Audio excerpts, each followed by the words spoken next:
Good day, everyone, and welcome to today's Paychex first quarter earnings conference call. At this time, all participants are in a listen-only mode. Later, you will have the opportunity to ask questions during the question and answer session. You may register to ask a question at any time by pressing the star and 1 on your telephone keypad. You may withdraw yourself from the queue by pressing star and 2. Please note this call is being recorded, and I will be standing by if you should need any assistance. It is now my pleasure to turn the conference over to John Gibson. Thank you, Shelby. Thank you, everyone, for joining us for our discussion of the Paychex first quarter fiscal year 24 earnings release. Joining me today is Efrain Rivera, our Chief Financial Officer, and Bob Schrader, Vice President of Finance and Investor Relations. This morning before the market opened, we released our financial results for the first quarter. You can access our earnings release on our Investor Relations website. Our Form 10-Q will be filed with the SEC within the next day. The teleconference is being broadcast online and will be archived and available on our website for approximately 90 days. I will start the call with an update on the business highlights for the first quarter. I'll then turn it over to Efrain and Bob for a financial update, and then we'll open up for your questions. But before getting into the discussion of our earnings results, I want to take a brief moment here to make a few brief comments to acknowledge Efrain Rivera, who announced his intention to retire as CFO effective October 12th of 2023, though he will remain as a senior advisor at least through the end of the calendar year. Efrain has been a valuable member of this senior leadership team at Paychex for the past 12 years. He's provided strong financial stewardship, but more importantly, great strategic leadership as well. During his time with Paychex, the company has transformed into a technology-enabled services company, and we significantly expanded our HR solutions and capabilities. Efrain has been a key strategic advisor and a catalyst for this transformation. Efrain, I think you know how truly I appreciate your intellect, your wisdom, your integrity, the guidance you've given me personally over my decade here and to the company. And we're all in great gratitude for what you've done for each one of us personally and for the company. Our customers, our employees, and our shareholders are better off because you were here. So thank you. Joining us today is Bob Schrader, who will succeed Efrain as CFO. Bob joined Paychex back in 2014 and is taking on progressive leadership roles over the past 9 years, including over the last year and a half since I was named president and subsequent CEO, of being the co-lead of many of our strategic review efforts and strategic initiatives. Bob's promotion is a part of a strategic succession plan to bring in an innovative leader who will continue to guide the company going forward. I want to congratulate Bob, and Bob, I look forward to continuing to work with you as I have the last 10 years as we continue our track record of delivering strong financial results and continuing to position Paychex as a leader, an innovator, and a company that you can count on for predictable and sustainable results. Now, moving on to the first quarter results, speaking of predictability and sustainability. We have begun the fiscal year 24 with solid growth of 7% in total revenue and 11% in adjusted diluted earnings per share. We've seen operating margin expansion approximately 60 basis points year over year while still investing in our business to drive future growth. Our first quarter reflected solid execution by our sales, service, and all of our teams across Paychex. The demand for our HR technology and advisory solutions continued, resulting in strong quarter new sales, revenue growth. We saw positive trends in client, revenue, and HR outsourcing worksite employee retention during the quarter, and we continue to focus our resources on acquiring and retaining high-value clients. We are starting to see improvements in some of our key PO and insurance metrics during the quarter, with good results across sales activity, insurance attachment, and retention. We will know more after our open enrollment season is completed, which primarily runs from October through January. But at this time, we believe that the actions we have taken in response to headwinds we faced in 2023 are beginning to gain traction. Employee Employment levels within our client base have remained stable.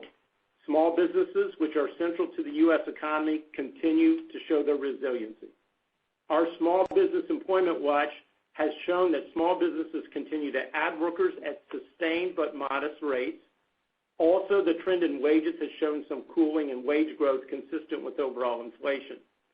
Our data indicates a continued stable macro environment for small and mid-sized businesses. We continue to monitor our leading indicators and are prepared to take appropriate actions to navigate any changes. But again, at this time, we don't see any material change to the macro environment. Small businesses have faced challenges getting access to capital and managing cash flows in this environment. This has continued to drive demand for our full-service employee retention tax credit service. I know there's been some recent news of the IRS pause in ERTC processing in order for them to perform increased audits. This is not expected to have an impact on our ability to provide this service, though it may take longer for our clients to receive their funds. We continue to communicate this opportunity to existing clients and prospects, and we continue to file amended returns with the IRS on their behalf. We anticipate that ERTC revenue will be a slight tailwind for the first half of the fiscal year and then turn to a headwind in the back half as the program ends. We are seeing greater adoption of HR software as businesses look to digitize their HR efforts to support the complexities of managing today's workforce in a more efficient manner. We also continue to see strong demand for our HR advisory solutions as businesses deal with the continued challenges of being an employer in today's challenging employment world. Paychex is uniquely positioned to offer a continuum of HR products, technology, and services from do-it-yourself payroll all the way to full-service PO HR outsourcing. All of these products deliver a strong return on investment for our clients. For the 13th year in a row, we were named the leading retirement record keeper by number of plans by Plan Sponsor magazine. Our leadership position in retirement makes us an excellent resource for small businesses, and we continue to educate and execute on this opportunity. There has certainly been a lot of excitement about AI and related technology and advancements around the monetization of large data sets. At Paychex, as we've talked on prior calls, this isn't anything new or it's not a fad. We have been using artificial intelligence to transform our business for over a decade. We have over 200 AI models that are actively working in our business today designed to provide valuable insights fueled by our vast data assets. Our award-winning Retention Insight tool uses AI-based predictive analytics to provide HR leaders with early insights into potential employee retention issues. Our Flex Intelligence engine is an embedded AI chat capability within our Flex platform that allows a customer to get quick answers to over 900 of the most common questions and access over 1,200 instructional resources. Companies like Paychex with large amounts of data will clearly be the winner with AI, and we will continue to harness the power of AI and leverage our extensive data to drive internal efficiencies and provide actionable insights and solutions to our clients. This quarter, we continue to be recognized for our innovation, service, and the positive impact we are having on our customers, our industry, and the world. For the third time, Paychex has been recognized by TrustRadius with a 2023 Tech Cares Award for the company's corporate social responsibility programs and our community impact. We also received an award from Selling Power for our commitment to fostering a diverse and inclusive workforce, and from Forbes as one of the best employers for women in 2023. On the product and service side, Nelson Hall once again identified Paychex as a leader in its 2023 Next Generation HCM Technology Market Report.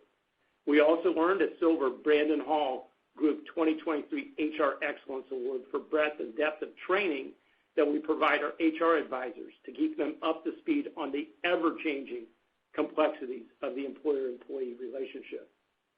Paychex was also named the 2023 Constellation Research on their short list for best payroll for North American small and mid-sized businesses. The depth and breadth of our product suite provides American businesses the freedom to succeed with the technology and advice that they desperately need to remain competitive in a very complicated world. I want to thank our over 16,000 global employees who consistently deliver for our clients and our shareholders. It's because of them that we're off to such a good start this fiscal year. I'll now turn it over to Bob Schrader to give you a brief update on our financial results for the first quarter. Bob? Yeah, thanks, John, and good morning. It's good to be here with you this morning, and I certainly look forward to working with each of you as we move forward. I'd like to remind everyone that today's commentary will contain forward-looking statements. Obviously, those involve risk, and we will refer to some non-GAAP measures. I'll refer you to our customary disclosures in our press release and our investor presentation that will be posted later today. I'll start providing a summary of our first quarter results, and then I'm going to turn it over to Efrain, and he'll give an update on our financial position and updated guidance for the year. Total revenue for the quarter increased 7% to $1.3 billion. Management Solutions revenue increased 6% to $956 million, primarily driven by higher clients and client employees, product penetration, price realization, and HR ancillary services. We continue to see increased attachment and demand for our HR solutions, retirement, and time and attendance solutions. PEO and Insurance Solutions revenue increased 5% to $298 million, driven primarily by higher revenue per client and higher average worksite employees. As John mentioned, we definitely saw some positive momentum in the PEO in the first quarter as it relates to both sales activity and medical plan participation and attachment. Those were obviously headwinds last year, and we're definitely seeing some positive signs as we move through the first quarter here. Interest on funds held for clients increased 83% to $33 million, primarily due to higher average interest rates. Total expenses increased 5% to $750 million. Expense growth was largely attributable to higher compensation costs, PEO direct insurance costs, and investments that we've made into the business. Operating income increased 8% to $536 million, with an operating margin of 41.7%. That's a 60 basis point improvement versus the prior year period. And diluted earnings per share increased 10% to $1.16 per share, and adjusted diluted earnings per share increased 11% for the quarter to $1.14 per share. I'll now turn it over to Efrain to take you through our financial position and our updated guidance for the year. Thanks, Bob, and good morning to everyone on the call. Before I start, just wanted to say thank you, John, for the generous words. It's been an absolute professional privilege and honor to have been with Paychex during all this time. As you all know, we maintain a strong financial position with high-quality cash and earnings. Our balance for cash, restricted cash, and total corporate investments was more than $1.7 billion. Total borrowings were approximately $812 million as of August 21, 2023. Cash flows from operations were $656 million for the first quarter, was driven by net income and changes in working capital. There was some influence of timing there. It wasn't quite as strong as the percentages would indicate, but nonetheless, it was a very solid quarter. As you know, our earnings quality, which some of you have pointed out, is among the best, candidly, in the entirety of the S&P 500. In the first quarter, we acquired a small company that purchases outstanding accounts receivable of their customers under non-recourse arrangements. This acquisition is a good strategic fit with another business that we have called Paychex Advance, and that business purchases accounts receivable for temporary staffing clients. This acquisition will provide an opportunity for our small business clients to manage working capital challenges. As John alluded to earlier, we've seen over the last several years that access to financing is very important for small and medium-sized businesses. We think this plays well into our portfolio of businesses that we have. I'm very excited to have it. The acquisition at this stage is not anticipated to have a material impact on our financial results this year. We paid a total of $322 million in dividends during the first quarter. Our 12-month rolling return on equity was a stellar, superb, amazing 47%. Now, let me turn to guidance for the fiscal year ending May 31, 2024. I'm going to give you color on not only the full year, the first half and the second half, and we typically do that at this stage. As you noted, we have raised guidance for interest on funds held for clients and for adjusted EPS, but I want to go through a little bit of color as we go through to give you a sense of what our thinking is. Our current outlook is as follows. You saw that Management Solutions still expected to grow in the range of 5 to 6%. PEO and Insurance Solutions expected to grow in the range of 6 to 9%. Interest on funds held for clients now, as I mentioned, expected to be in the range of 140 to 150 million, raised from our previous guide of 135 to 145. And before I get the question, are we anticipating a range of additional increases? No, we're poised, looking at what the Fed is doing, just like everyone else is. But this is our best estimate of at least some additional activity by the Fed, but likely not contemplating all of it. To the extent that the Fed does something now, we'll have a conversation later in the year. Maybe the Fed will decide that they actually do want to pause, but at this point, that's where we anticipate being. Total revenue is expected to grow in the range of 6 to 7%, but now we think this is likely towards the high end of the range. So operating income margin is expected to be in the range of 41 to 42%. Other income net is expected to be income in the range of $30 to $35 million. Effective income tax expected to be in the range of 24 to 25. Adjusted diluted earnings per share is expected to grow in the range of 9 to 11%, and this is raised from our previous guide of 9 to 10%. This full year outlook assumes current macroeconomic conditions, which have some uncertainty surrounding future interest rate changes and their impact on the economy. And I would just say it's been almost, I would say, at least 6 quarters where we keep saying, hey, we don't know what's going to happen in the back half of the year, and it could change our outlook. I think John summarized it very well. At this point, things look pretty stable. So we're feeling directionally more confident in the back half. Projecting the second half of the year, we anticipate total revenue growth of approximately 7% and operating margin in the range of 42 to 43%. Heard some comments after when we released guidance that we have a ramp in the back half of the year. I wouldn't describe our current guidance as a significant ramp in the back half of the year. Obviously, there are differences in the back half of the year that we'll navigate through and talk to you, but the difference between first half and second half is not dramatic. Of course, all of these comments are subject to our current assumptions, which are subject to change. We will update you again on the second quarter call. So let me just repeat a couple things to make sure. First half 2024, total revenue growth in the range of 6 to 7%, operating margin in the range of 40 to 41.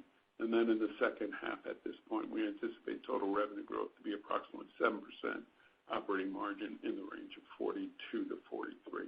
I refer you to our investor slides on the website for additional information. Before handing things back over to John, I would just like to say that I appreciate the relationship I've built with each of you during my time here at Paychex. We've had a long time together, and it's time to hand the reins over to someone else who I think will do an even better job than I have. One of the things that strikes me during that entire time, and many of you have been here for the entire ride, I got a call and I got a note and someone said, "Efren, you're making me old because I've retired two CFOs at Paychex."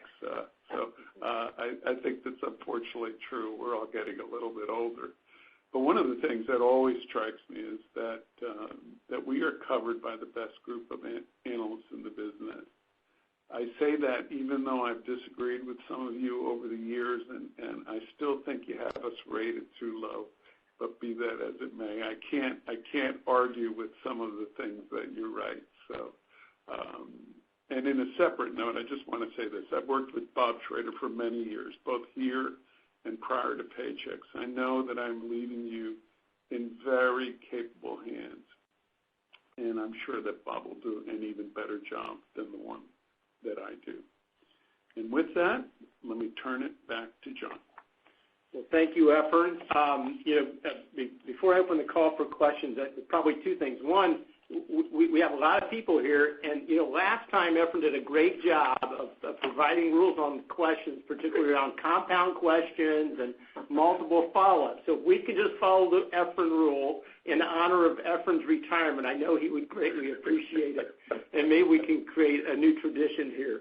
No, feel free to answer your questions. But I would like to also add, make everyone aware, there's many ways you can learn more about Paychex. And really the amazing success stories and the impact that we're having on the world. We've recently launched a series of reports that you can find on our investor page, both our annual report, our ESG report, and a new client impact report. And very shortly, you'll be seeing a new Investor Relations 101 presentation that will be launched on the website prior to our annual meeting in the coming weeks. And again, I think these documents provide a lot more color and really a lot more insights of just how significant, how broad our products are, how big an impact we're having on our customers, how big an impact we're having on our employees, how and why Paychex is known as one of the most admired, the most ethical, and most innovative companies in the world.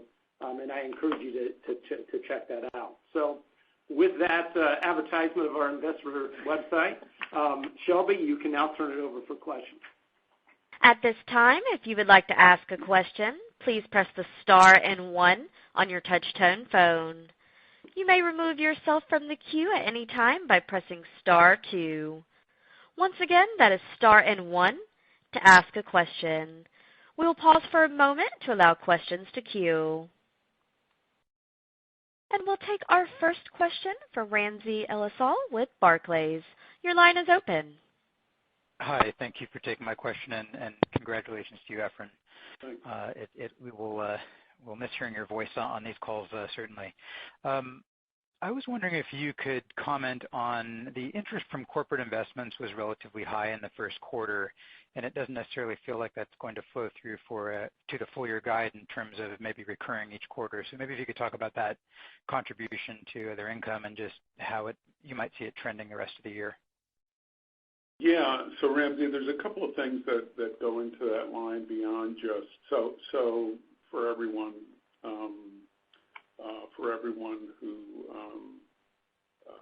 isn't focusing on that line that much. So that's a combination of our interest expense, our interest income from corporate portfolios primarily, and also some gains and losses on investments that we have in a small investment fund that we have. Those things can swing a bit during the year and are subject to whatever we think the balance is going to be on corporate funds during the year. We made an acquisition, so we expect that during the year our average corporate balances will be lower, so that will generate lower interest income. And then the other part of that, Ramsey, is gains and losses on that other investment as we mark the market can change from quarter to quarter. So there could be a little bit of lumpiness in that number, but it might be a little bit different. I would say one other thing, just by way of color on that line. We ended up with a fairly high cash balance that was influenced by timing. I think I called that out, or if I didn't, let me call it out now. It just really had to do with the day on which we closed the quarter, so our cash balances were higher. They're likely to be a bit lower, not a bit lower, but lower as we progress through the year. So you might see that number change a bit. Okay, fantastic. And a quick follow-up, if you could talk about Secure Act 2.0, how you see that evolving and how you see that potentially, presumably benefiting the business over time. Yeah, look, Secure Act 2.0 I think is a great action, a great step that the government's taken in encouraging and helping small and mid-sized businesses provide for the retirement of their employees. We're certainly out there educating the market on the opportunity. It really provides an opportunity for them to add a 401k plan, get a tax credit back for the implementation fees or the setup fees of the plan, and then allows them to actually do a match for their employees and get that back into a tax credit as well.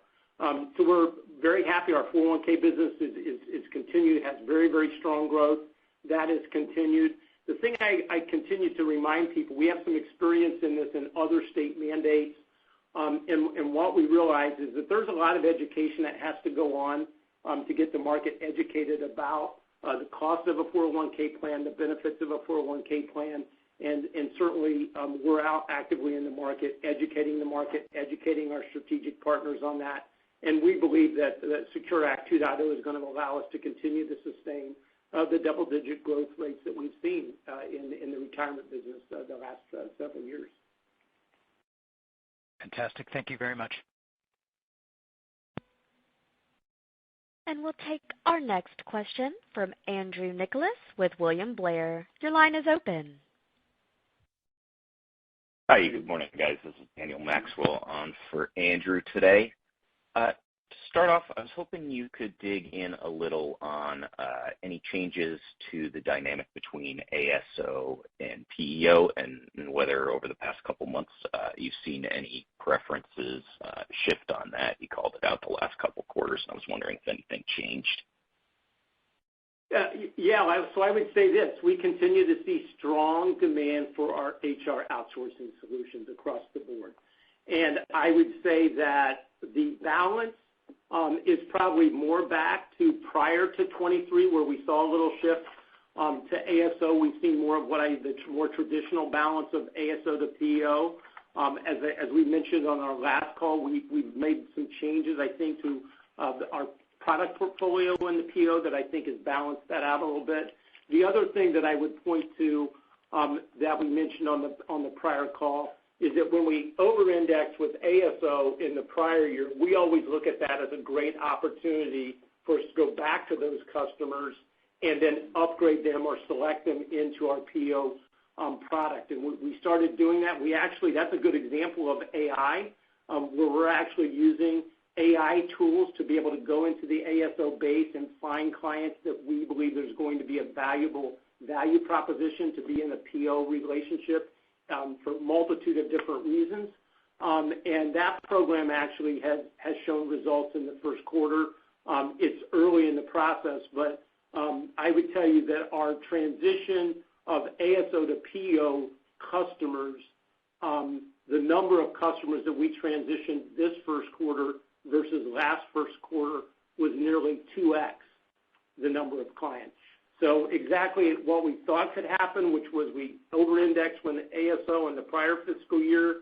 We continue to sell outside to new logos, and that was also double-digit strong in the PEO in the first quarter. So we had both benefits. We had strong outside the base growth in PEO in the first quarter, and we had good migration or upgrades ASO to PEO, which was a good start to the first quarter. We still got 3 quarters to go, and we're in the middle of our open enrollment, which is critical there. But good early signs. We had good signs in the PEO in the fourth quarter, and we talked about that on the last call, and that just accelerated in the first quarter. And so now we just got to see if that can continue into the core selling season. Great. Good to hear. And then for my follow-up, any detail you can give on the increase to the direct insurance costs from workers' comp? Any color or any reminder of your exposure to any volatility in that area? Yeah, this is Bob. Yeah, we obviously take risk in the PEO business on workers' comp. Obviously, we are very prudent in managing that risk, and in picking on which risk we're willing to take. I'd say, there's growth in the quarter primarily driven by, we have growth in worksite employees that's going to drive higher workers' compensation costs. We go through every quarter and do true-ups of our reserves and so forth, but nothing specific to call out other than, growth in the business that would drive growth in direct costs. Yeah, there's been no change to our underwriting standards. There's no change to our programs in terms of caps and limits, and no real change in the overall program performance. So. All right. Thanks a lot, guys, and congrats again to Efren on your retirement and Bob on your promotion. Thank you. And we'll take our next question from Bryan Bergin with TD Cowen. Your line is open.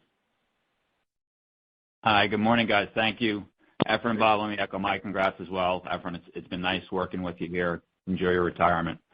Thanks. I got to ask a question because we've gotten a lot of questions just as it relates to ERTC. So it doesn't sound like you have any change in your fiscal 24 revenue expectation there surrounding ERTC after this recent IRS announcement. But can you just dig in there a little bit more since there have been a lot of questions? Is there any evidence of any clients wanting to potentially delay submitting new claims there? Any dynamic there to be mindful of? Listen, Brian, appreciate the question. Look, ERTC was in line with our expectations in the first quarter. We continue to submit. No one's wanting to delay. The program's going to end. And again, the IRS announcement is not stopping anyone's efforts in our efforts in approaching clients or assisting them in filing the tax credits. And in fact, the IRS specifically commented to clients and small business owners that they should seek trusted partners to complete their filings. The IRS pause in processing, not in accepting. So they're accepting filings. It's really due to some just really bad actors out there that are providing bad advice to small businesses and putting them at risk. I talked about this probably a year ago when this started, and these little pop-up companies started to show up. And again, I think that the IRS is trying to do a prudent thing to tamp down on fraud and also to make sure that small businesses are not getting bad advice from these pop-up firms. So we actually are continuing to accept and encouraging our clients and prospects to file, and we provide a service where we're confident that the advice we're giving them is adequate, and we'll continue to try to get the processing done before the filing deadline early next calendar year. The delay impact for the client is really going to be in the processing, which is really going to be when they get the refund. Okay, very good. That's clear. And then my follow-up, just on the target here, can you share, as it relates to the M&A, the financial profile of this target, just any revenue attribution to call out now included in the current year outlook? I did hear you mention, I believe, the upper end of your growth range, but just wanted to confirm there were no organic offsets off that. Organic offsets? What as far as anything in the organic side being offset by now any incremental inorganic in the year? Not really, Brian. I mean, it will contribute a modest amount of revenue. We'll call it out as we go through the year, but it's not masking something or additive in that respect. I think there's a number of different vectors of growth in the company that are working pretty well. So, no, not really. All right, thank you. Yep, you're welcome. And we'll take our next question from Ashish Sabadra with RBC Capital Markets. Your line is open. Thanks for taking my question. And Bob and Efren, congrats to both of you. Just on my question, I wanted to better understand the raising of the guidance and confidence in the back half. Is that both on management solution as well as PEO? Any color on that front? Thanks. Yeah.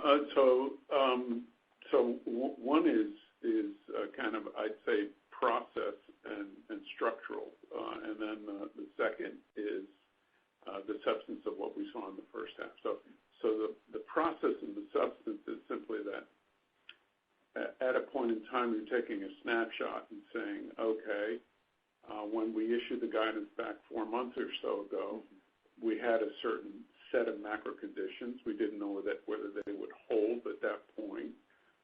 The macro conditions, as John said earlier, haven't changed significantly. So we fast forward 4 months, and now we have more certainty as to what environment we're looking at least in the medium term. Medium term being 3 to 6 months. So that's one. The second part is we look at the trends in the business. Were we close? Were we correct in terms of the trends that we saw? You heard some of the comments that John said on the PEO. So much of that was what we expected from an execution standpoint, but it's one thing that's expected. It's another thing to deliver it, and thus far we've started on a good note. So those are two parts of it. So by the time we get to September and we're into October now, we know with reasonable degree of certainty what Q2 looks. Now we project forward into the back half of the year, and do we feel reasonably confident based on the combination of all the factors that we're seeing that the back half expectations will be as we expect? As we sit here, the answer is yes. So as you look at the guidance, it anticipates that PEO will strengthen in the back half of the year, and at this point we're seeing indication. Can we say that certainty? You can never say anything certainly, but we, based on all of that combination of factors, we feel pretty positive about where things are trending. Yeah, I just to add on to that, I think again, every business has, we have a rhythm, and the third quarter is a critical. That's our selling season, and so what the macro environment will be in the third quarter, fourth quarter, those are always the things we're trying to guess. I think what I would characterize at this point in time is when we left the fourth quarter, I talked about the second half of our last fiscal year, we actually saw new sales bookings, both in management solutions and the PO and insurance, accelerating. We continue to see that double-digit momentum in the first quarter. HR outsourcing, ASO and PO, strong mid-market in the quarter. Retirement strong, digital payroll strong. So when we look at the demand environment, then we look at the employment environment with our index and what we're seeing. The first quarter set up to be kind of a repeat and continuation of what we saw in the second half, and particularly the fourth quarter. Now, as it relates to the PO business, as we talked about, the insurance is a portion of that, and insurance attachment is part of the reason why we have a little bit wider range. What you have to determine there is how many companies continue to offer benefits to their employees. That's the first choice. The second choice is how many of those employees sign up for health insurance, and what plans do they sign up for. Now, we're only a quarter way through that decision process, which really is already started about 25% of the way through. What I would say at this point, 25% of the way, we're running a little bit on par where we expected. And if that continues, I think that's what gives us confidence in the back half. But again, I still got 3 quarters of that process left, and again, I want to be predictable relative to what you should expect. And so we're being, I think, prudently cautious in making sure that we're executing both management solution. We're taking advantage of the opportunities in the marketplace, and then in the PO and insurance, making sure we're doing what we need to do to make sure we have a successful open enrollment and drive insurance attachment. That's great color. And maybe if I can just ask a quick follow-up question on the commentary on the PEO side, on the improved insurance attach rate. Obviously, last quarter you had also talked about a leaner product, and I was wondering if that's driving better adoption, or you're seeing just better demand or stronger demand for insurance product. Thanks. Yeah, so I would say that there's a multitude of things that we probably tweaked every aspect of how we approach the insurance, both in terms of analytics of what we're doing relative to targeting customers that we think we can drive a value proposition there. We've changed the technology, we've changed our advisory approach, and we've expanded the products choices that both employers and employees can have. We've improved our educational tools in that process. We've done a lot more engagement with our HR advisors with clients around that. So I would say, across the board, after what we experienced, a year ago in the first quarter, we looked at every aspect of it, and the team has really done a great job there in just reimagining, how we need to approach this. And again, we're only 25% of the way through, but we're seeing results from those activities. And I do think demand for insurance, I think it's going to be interesting. We were very pleased with our renewals. And if you read in the general press right now, you will see that there is a degree of health inflation. And when that occurs, we do typically see more customers shopping for alternatives, and we think we have a good value proposition there. That's a great color. Thank you. And we'll take our next question from Scott Wurtzel with Wolfe Research. Your line is open. Great. Good morning, guys, and thanks for taking my question.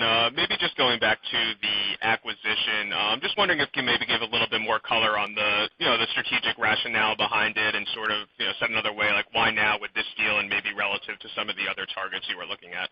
Thanks. I'll bracket it in three ways. The first thing is that, as John alluded to or said earlier, the ability for small businesses to access funding, and small and medium-sized, I should say, access funding is important. So we had our eyes on looking to build our capability in that area. The second thing is acquisitions are, as you know, they don't always present themselves in exactly the timing which you expect them to. And when an opportunity arises, then you do what you need to do to take advantage of it. We saw an opportunity for a high-quality asset and decided that it was the right time. And I'd say the third is that it's an interesting environment for small businesses. So where access to funding opportunities is becoming more tricky given what's happened with banks and with rising interest rates. So we think the timing seemed to fit pretty well. As again, I don't want to spend too much time. It's a relatively modest acquisition based on our revenue side, but we think we've had a lot of success with our Paychex Advance acquisition, and it's a very profitable corner of the market, and we think we can do the same thing with the company that we bought, called Alterna, by the way. Yeah, and I would just add that neither one of these things are new to us. We kind of got dragged into this when COVID hit. If you remember the PPP program, and the banks were struggling to figure out how to access it, and we put a program together. And that started a partnership with several fintechs, and we did both technology integrations, et cetera, and that led to a more of a partnership approach. And we have several partners that if we have clients that meet our risk profile and are wanting to, maybe need to fund a payroll or something like that, we've got partners that we can introduce them to. So we got kind of introduced to this concept, and certainly then the macro environment with what Efrain just said, banks, rising interest rates, and we just know we have a lot of great customers out there, small, mid-sized customers that are strong businesses that just really struggle to get access to capital at affordable rates. And so that started just through a partnership piece. And then we had the advanced business, which was kind of doing this for staffing companies, and we've been in that, and it's been a great business for us, a great acquisition business for us, introduces us to payroll customers. It does just a lot of positives there, and those are adjacent. And so literally it's one of those classic,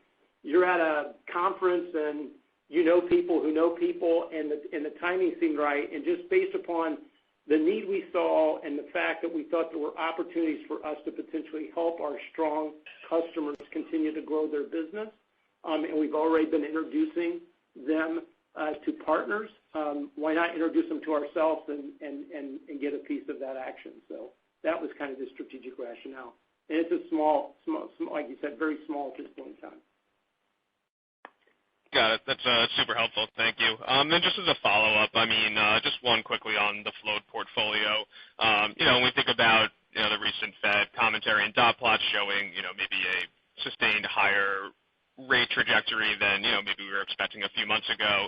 But Fran, I know you've talked about in the past wanting to position the portfolio more on longer duration securities. I'm just wondering if this the recent Fed commentary sort of gears you even more towards sort of the longer duration securities in the portfolio rather than shorter duration. Thanks. Yeah, we are reviewing it monthly to figure out based on and looking at the same dot plots you are to see what happens. I would just go back to something I've said from the point that the Fed started raising rates. The problem isn't taking advantage of the rates going up. The problem is what happens when you come down. And so we're positioning the portfolio. We will position the portfolio, and I'm sure Bob will do the same, to be able to manage it in an orderly way on the way down. So we're looking at, this is a time when you want to go longer if you can, even if perhaps there are opportunities on the short end of the curve, because at some point what comes up will come down. And that's what you got to figure out how best to manage, and that's what we're working on. Great, thank you, and congrats, Fran. Thank you. And we'll take our next question from Tien-Tsin Huang with J.P. Morgan. Your line is open. Tien-Tsin. Hey, good morning. Thanks. I also wanted to follow up on the acquisition, the $200 million acquisition here, and the strategic fit with Paychex Advance. I remember when that deal was announced, and it was a lot about payroll funding and factoring and whatnot. Is this now more about early wage access and some of the more modern funding opportunities for employees? I just want to make sure I understand what you're adding specifically here. Yeah, the short answer is no. So that's a separate initiative that at some point we'll talk about when it becomes more significant. No, Tien-Tsin, what they do is more focused on receivable financing. So obviously we dipped our toe in the water with staffing firms, but we saw an opportunity that was broader than that because all of our clients have, to one degree or another, receivables, and it can become a source of financing, and we've got the data to make it work. Yeah. Okay, very clear. So this is an AR opportunity. Yes. Understood. Yep. Okay. No follow-up for me. Just want to wish you, Efren, all the best, of course, for the next chapter. And I've said it before, you've been real helpful for us for a long time, so thanks for that. I'm definitely going to miss talking to you. Thanks, Benji. And we'll take our next question from Peter Christensen with Citigroup. Your line is open. Good morning. Welcome and congrats to Bob, and certainly congrats and thank you to Efren. John, I want to dig a little bit into your thoughts on SMB lending in general. Obviously, this news of big money center bank is getting into the payroll business a bit more, and SMB lending is often thought as a nice adjacency here. Should we consider the possibility that Paychex may further delve into SMB lending, whether it be merchant cash advances or other types of working capital solutions? Do you see that in Paychex's future?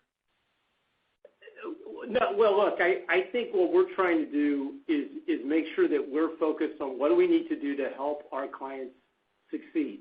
And as I said, whether that's through partnership or if there's opportunities for us to participate in that process, integrating that with our technology, those are really the things that we're interested in. And when we hear our clients and we're engaging those clients through our advisors on a constant basis, say this is an issue for them, we go and search for answers, and partnerships are part of that. And as I said, we have several partnerships with fintech that we're doing, have relationships with large banks. I can go deeper on that if you want to know about banking and banks and payroll. We have businesses that do that. But I think in general you should not read anything more into this than the fact there is a need out there, that we had an adjacent business that has been very successfully managed and has been a good return for our shareholders. And there was a natural relationship and opportunity that we thought by us coming in with our balance sheet, with our expertise, with our client base, that we could potentially make something of this. And so I don't think you should read anything more into it than an opportunistic acquisition that matches a need that we're seeing today from our customers, and one that, based upon the macro environment, we think are going to grow. And I don't think this is a competition with any of the major banks. Most of these clients are just not getting access to the funds. It's just not available. And if there's more tightening at the regional bank, which is generally the go-to place for a lot of these small and medium-sized businesses, that's not good for small business owners. And so we're going to try to figure out how we can build partnerships to do that. Well, thank you. That's super helpful. And then just as a follow-up, just wondering if you could call out any trends, balance of trade-wise. Are there areas where you see, Paychex has an opportunity to improve competitive dynamics, or vice versa? Some areas, where you're a bit more on defense versus offense. Just any sense on balance of trade versus some of your competitors, and maybe some of the regionals as well. Well, I would just say this. As we've talked about, our sales momentum continues in the first quarter that we saw in the second quarter. On the macro side, when I'm looking at it, I'm not seeing any major shifts at all relative to balance of trade in the competitive environment. I commented on the fourth quarter. When I do look under it, again, these things go back and forth. I would say it's leaning a little more in our favor on the competitive front in several key areas that we monitored. We had a good first quarter in the mid-market. There were several good signs there as well, but it's not monumental, Peter. It's the same market, very stable competitive environment, same set of competitors, low end, mid, high end, PO. It's the same cast of characters, same kind of pricing environment, competitive environment. It's a competitive marketplace. We'll leave it at that, and I think we're winning more than our fair share. Yeah, for sure. Thanks again, and congrats, Efren. Good luck. Good, thank you. And we'll take our next question from Brian Keane with Deutsche Bank. Your line is open. Hi, Brian. Hi, good morning. Want to ask about the free cash flow increase year over year in the first quarter. It was substantial. I think it was up over 23%. How much of that was that one time in working capital, and how much should that carry through the fiscal year, or should we see a decrease in kind of growth rate and free cash flow to equal out to the same growth of the 9 to 11% earnings growth by the time we get to the end of the fiscal year? Yeah, Brian, this is Bob. I think that's a fair way to think about it. I think, as you guys know, we typically don't have big swings in our working capital. And as Efren mentioned, we had a little bit of a timing there at the end of the quarter. The quarter ended on a big collection day, so we had a big influx of cash that would go out the next day. So the way to really think about our operating cash flows, and then obviously free cash flows gets impacted by M&A, so there was a little bit of an impact there in Q1 to free cash flows. But typically our operating cash flows growth is going to trend in line with our net income growth. And so you'll see that moderate as we move through the year, and that's what you should expect from a growth standpoint. Got it. And then just a follow-up, I was hoping to get an update on what you guys are seeing for SMB bankruptcy rates. I know they've been a little bit elevated in the recent past here, and just curious if that's still elevated levels, or has it become more normalized? Yeah, no. So when we say elevated, I think that they're elevated over what we saw during the COVID period, those 2.5 years. Actually, bankruptcies are still slightly below where they were pre-pandemic, and kind of trending to more a normalized rate. We have seen that, I would say, particularly in the startup businesses. When we had the big startup boom, we've seen a lot more out of businesses on the very small end. I think we called that out in our press release. Revenue retention at near record levels, and when you look at our HR outsourcing businesses at record levels, and so that's what we've kind of seen on the bankruptcy side. The other interesting stat related to bankruptcies that kind of surprised me in the first quarter is we actually saw an uptick in new business starts. And again, we had this big elevated area, and then we kind of gravitated back down towards kind of normal levels, and we actually saw in the first quarter new business starts click up, which was interesting. Got it. Great. And Efrain, it's been a real pleasure working with you. You'll be missed. Thank you, Brian. Appreciate it. And we'll take our next question from Samad Samana with Jefferies. Your line is open. Great. Thank you. Efrain, I'll echo the missing working with you and enjoy a well-deserved retirement, sir. I appreciate all the help over the years.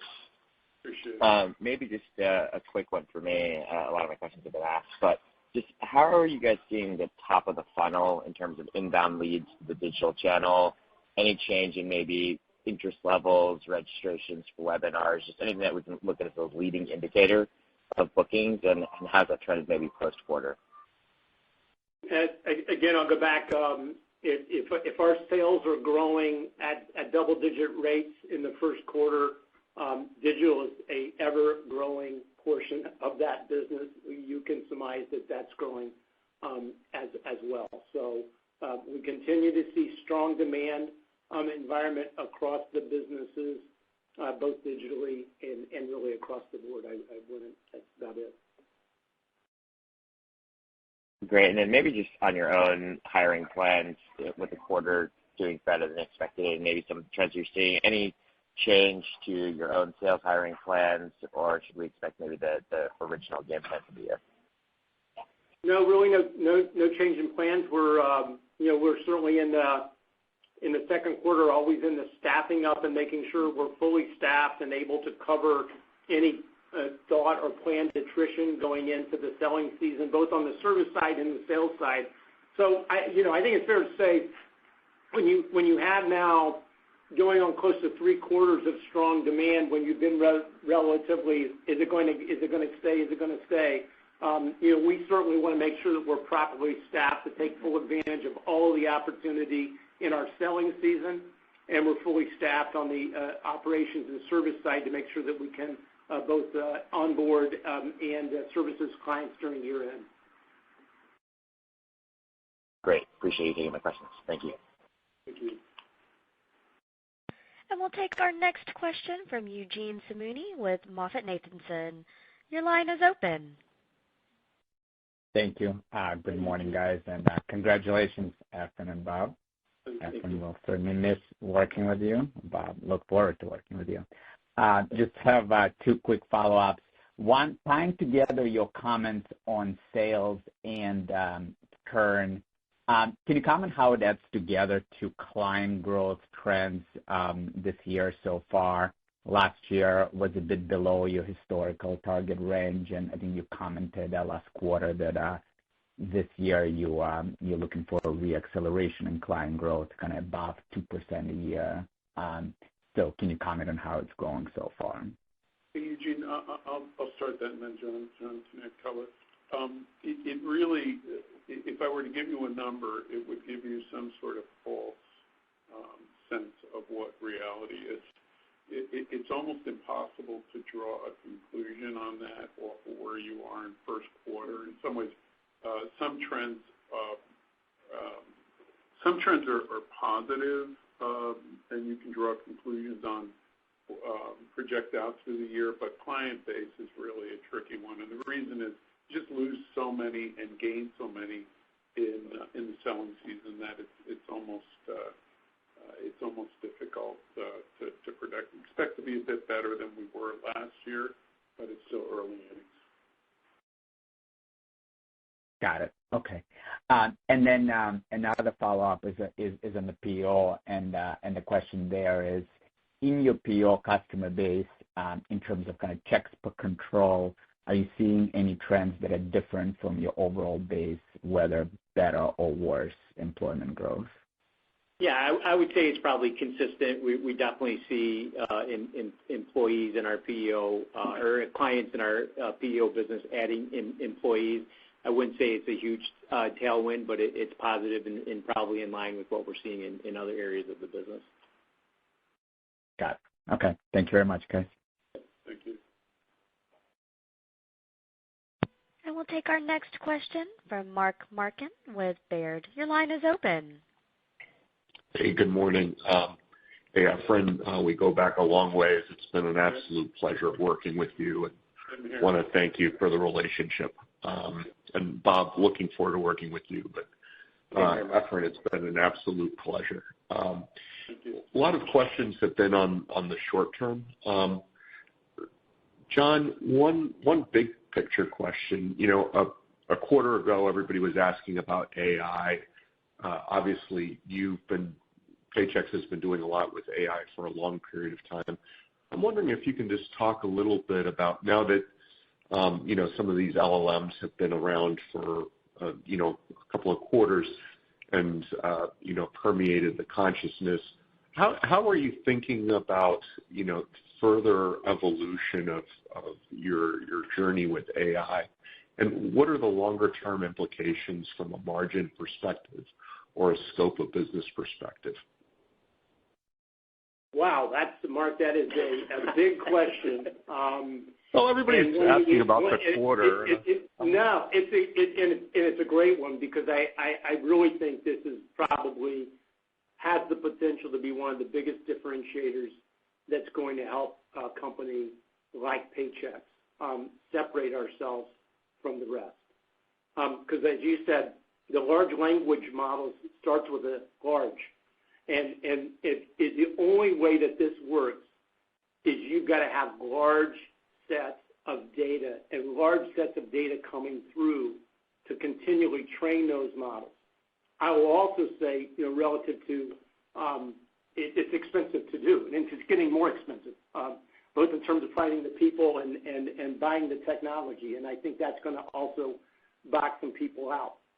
But let me just give you some idea. I mean, we have multiple teams across the organization looking at every aspect of our business, front office, back office, G&A, and evaluating how we could better leverage all of the capabilities of the data that we have.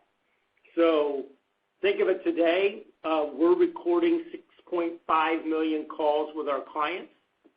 This year, we're transcribing those calls. We are using analytics to determine whether or not we have a service opportunity or if we have a sales opportunity or an upsell opportunity in the conversations that they're having with our advisors. We are already doing almost 1 million natural language processing analysis on our sales conversations with prospects, looking for what are the right phrases, words, markets, segments where we're winning, and then adjusting that overnight and changing our sales plays the next morning. Using some of that in our PO, we've nearly doubled our close rates in the first quarter. I mean, I just could go on and on about where we're piloting and testing and using our data to do this. And so I think there are tremendous opportunities. And then when you begin to productize this and start thinking about the value that we can provide, the retention insights, which we launched, I keep bringing this up, we launched this a year and a half ago. We won an award for AI, and I think at the time, no one even wrote anything much about it, and because I don't think people knew what AI was. And quite frankly, I think that's just one example of multiple examples we're going to be able to drive more value to customers. And so I think we're going to be able to go with a value proposition. And to be fair, there's other large competitors that probably are going to make similar claims, but I certainly think it's a differentiator. If you run a local payroll company, you're not going to have the same data and the insights that Paychex has relative to what's going on in your area, what's going on in the labor market.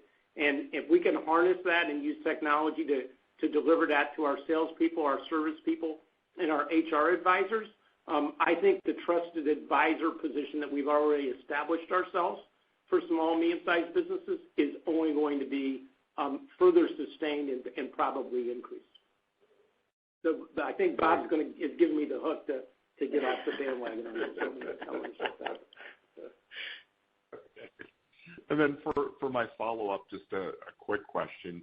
Just in terms of the margin uplift from the first half to the second half, aside from normal seasonality and obviously float balances, certain forms processing, is there anything to call out above and beyond that? Is it just pace of investments in the first half being a little bit front-end loaded? Yeah, I think that's it, Mark. It's a couple things. One is we if you notice the pattern and pretty obvious. Mm-hmm. We have tended to front load a little bit more of spending in part to make sure that we're prepared for selling season, and then as we get into the fourth quarter, typically we've heavied up our spending in anticipation of starting the year stronger. Q3, as you know, because you have that influx of annual processing, generally makes Q3 margins higher, and then Q4 don't anticipate it to be quite as heavy as it's been in prior years. When you combine those two, you get to a little bit more spending in the first half, a little bit less in the back half, but more revenue in the back half, creating the margin uplift that I mentioned. There's nothing unusual about it. It just is the way that the revenue and expenses flow through. Terrific. Thanks again, Efrain. Going to miss working with you. Yeah, thank you. And we'll take our last question from James Faucette with Morgan Stanley. Your line is open. Thank you very much, and I want to share my congratulations to Bob and Efrain. Just wanted to quick follow-up question here on PEO.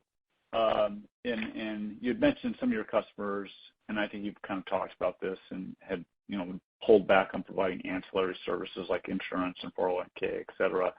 But now you're calling out some growth in those same ancillary services as the driver of PEO growth in the quarter.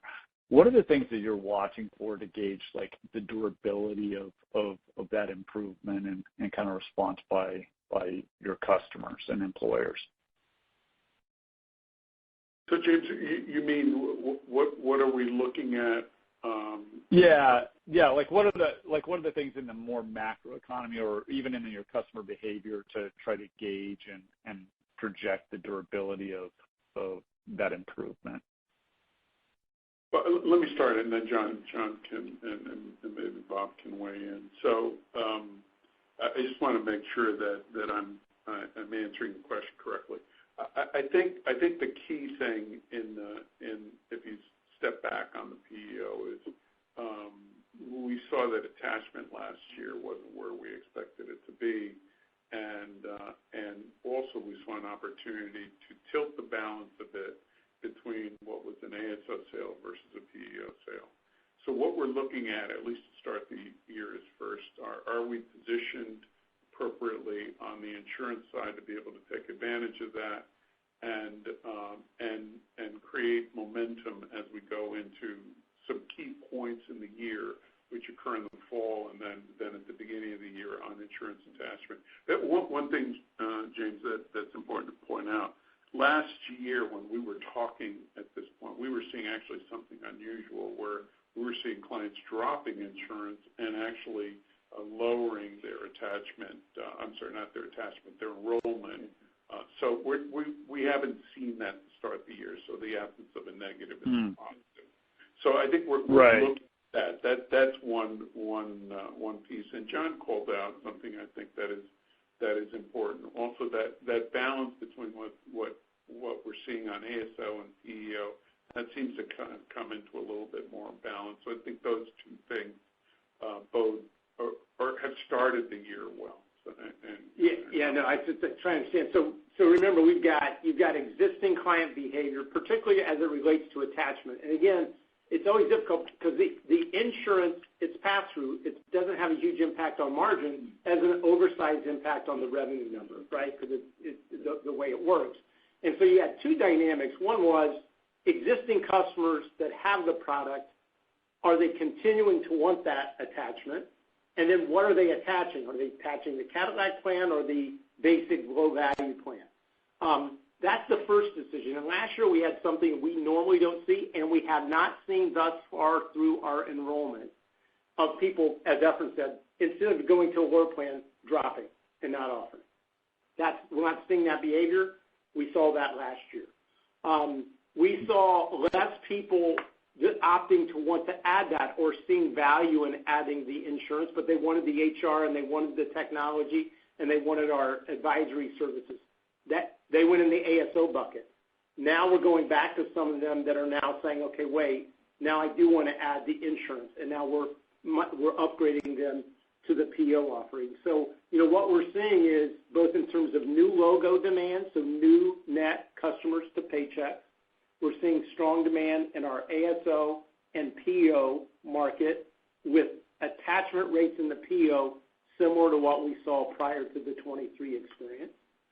And then the third thing that we've got going on is we're going back into this ASO group of clients that we were last year, and we're going back and using analytics and using value propositions to see if we can go back and have some of those clients upgrade and add insurance as part of their value proposition. I hope that answers your question. I wasn't clear, James. That's actually really helpful. And I guess just as so it sounds like for most of your employers in terms of their behavior on particularly some of those offerings is that they're kind of reverting back to what you would expect to be in a normalized environment. And really it was last year that was really atypical. Yes, that's what I would say. And again, you just make stuff up. I try to remember 2 years ago was the Great Resignation. Last year this time, the bottom was going to fall out of the economy, and the recession was right around the corner. Does everybody recall that? I mean, it's been a very emotional roller coaster ride for small and medium-sized businesses, and when they're making a decision of this magnitude, because you're making a commitment to your employees that you're going to offer a benefit, and the expectation is you're baking that into your business model going forward. And so I think there was a lot of hesitancy. Now, does that mean small, medium-sized businesses are more confident today than they were last year? I don't know, but what I can tell you is we're seeing more behavior that is similar to what we've seen in historical patterns. And last year it seems to be an anomaly. Again, I'm only 25% through the enrollment, but what I'm seeing right now, we'll know more in the next call. Let's leave it at that. Got it. That's really helpful. Thank you, guys. Good. Appreciate it. Okay, Shelby, I think that wraps it up. At this point, we will close the call. If you are interested in replaying the webcast of this conference call, it will be archived for approximately 90 days. Again, that's on the Paychex Investor website, where we also have all these fabulous reports for you to read. And again, we want to thank you for your interest in Paychex and hope everyone has a great day. That concludes today's teleconference. Thank you for your participation. You may now disconnect and have a wonderful day.